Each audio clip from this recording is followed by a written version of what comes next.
ഞാൻ കാണിക്കുന്നത് ഒരു സ്നാക്ക് റെസിപ്പിയാണ്. ചെറുപ്പഴവും ബ്രെഡും മുട്ടയും വെച്ചിട്ടാണ് ഞാൻ ഈ സ്നാക്ക് ഉണ്ടാക്കിയിട്ടുള്ളത്. സാധാരണ നമ്മൾ സ്നാക്ക് ഉണ്ടാക്കുമ്പോൾ അധികം നേന്ത്രപ്പഴമാണ് എടുക്കാറ്. അപ്പോൾ ചെറുപ്പഴമൊക്കെ അധികം പഴുത്ത് പോകുമ്പോൾ നമുക്കിതുപോലത്തെ സ്നാക്ക് ഉണ്ടാക്കി എടുക്കാവുന്നതേ ഉള്ളൂ. അപ്പോൾ നമുക്കിത് എങ്ങനെ ഉണ്ടാക്കുന്നതെന്ന് ഒന്ന് നോക്കാം. ഈ സ്നാക്ക് ഉണ്ടാക്കാൻ വേണ്ടി ഞാൻ 3 ചെറുപ്പഴം എടുത്തിട്ടുണ്ട്. ഞാനിവിടെ എടുത്തത് ഞാലിപ്പൂവനാണ്. പിന്നെ ഒരു മുട്ട എടുത്തിട്ടുണ്ട്. പിന്നെ കുറച്ച് ബ്രെഡും എടുത്തിട്ടുണ്ട്. പിന്നെ നമുക്ക് വേണ്ടത് നെയ്യും പഞ്ചസാരയാണ്. അപ്പോൾ നമുക്ക് ആദ്യം ഇത് നെയ്യിലിട്ടിട്ടൊന്ന് വഴറ്റിയെടുക്കണം. അപ്പോൾ അത് ചെയ്തെടുക്കാം. ഇപ്പം ഞാനൊരു പാൻ എടുത്തിട്ടുണ്ട്. ഇതിലേക്ക് 1 ടേബിൾ സ്പൂൺ നെയ്യ് ഒഴിച്ചു കൊടുക്കാം. നെയ്യ് ചൂടായി വന്നിട്ടുണ്ട്. ഈ പഴം ഞാൻ ഇതിലേക്ക് ഇട്ട് കൊടുക്കുകയാണ്.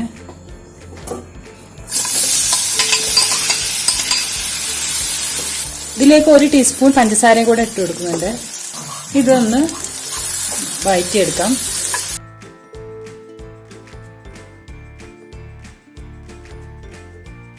ഇപ്പൊ ഈ പഴത്തിന്റെ മിക്സ് റെഡി ആയിട്ടുണ്ട്. ഇനി ഇത് വാങ്ങി വെക്കാം. ചൂട് പോയതിനു ശേഷം ബ്രെഡിലോട്ട് ഇത് ഫില്ല് ചെയ്ത് കൊടുക്കാം. ഇനി ഈ ബ്രെഡിന്റെ സൈഡ്സ് ഒക്കെ ഒന്ന് കട്ട് ചെയ്തെടുക്കണം. ഞാനിപ്പോ ഇവിടെ എടുത്തിട്ടുള്ള ബ്രൗൺ ബ്രെഡ് ആണ്. അപ്പൊ ഇതിന്റെ എഡ്ജസ് എല്ലാം ഒന്ന് കട്ട് ചെയ്തിട്ട് മാറ്റാം.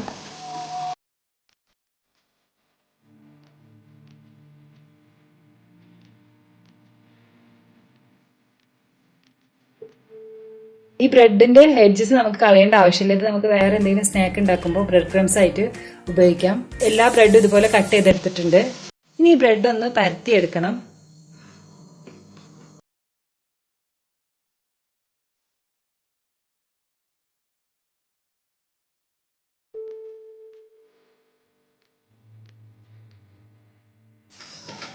ഇനി ഞാനൊരു ബൗൾ എടുത്തിട്ടുണ്ട്. ഇതിലേക്ക് ഈ മുട്ട ഒന്ന് പൊട്ടിച്ചൊഴിക്കാം.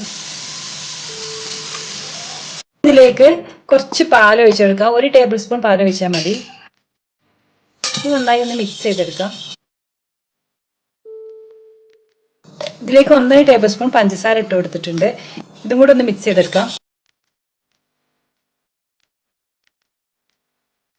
ഇത് നന്നായി മിക്സ് ചെയ്തെടുത്തിട്ടുണ്ട്. ഇനി നമുക്ക് ബ്രെഡ് സ്ലൈസിലോട്ട് ഇത് ഫില്ല് ചെയ്യണം. നമ്മൾ ഉണ്ടാക്കി വെച്ച പഴത്തിന്റെ കൂട്ട് ഇതിലോട്ട് വെച്ചുകൊടുക്കാം. അതിനുശേഷം 2 സൈഡും ഇതുപോലെ എഗ്ഗിന്റെ മിക്സ്ചർ വെച്ചിട്ട് ഒന്ന് സ്പ്രെഡ് ചെയ്ത് കൊടുക്കാം. ഒന്ന് മടക്കിയെടുക്കാം. ഇതുപോലെ മടക്കിയെടുക്കാം. ഇതുപോലെ എല്ലാതും ചെയ്തെടുക്കാം.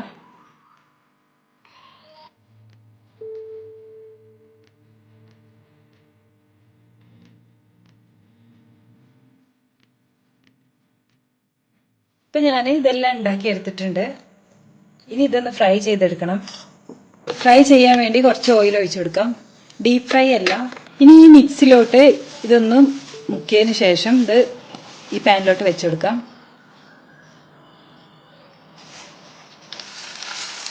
ബ്രെഡ് ആയതുകൊണ്ട് തന്നെ പെട്ടെന്നായി വരും. ഇപ്പോൾ ലോ ഫ്ലെയിമിൽ ഇട്ട് കൊടുക്കുക.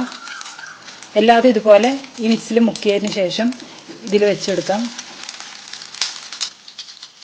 ഇനി ഇതൊന്ന് മറിച്ചിട്ട് കൊടുക്കാം. ഇപ്പൊ ഇത് ഫ്രൈ ആയിട്ടുണ്ട്. ഇത് വാങ്ങി വെക്കാം. ഇനി അടുത്ത റൗണ്ട് ഇതുപോലെ ഇട്ട് കൊടുക്കാം.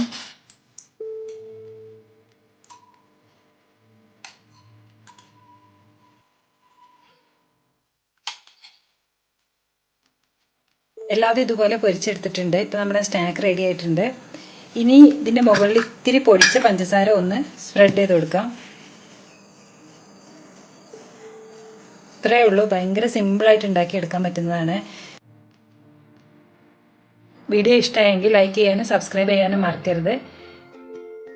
ബൈ.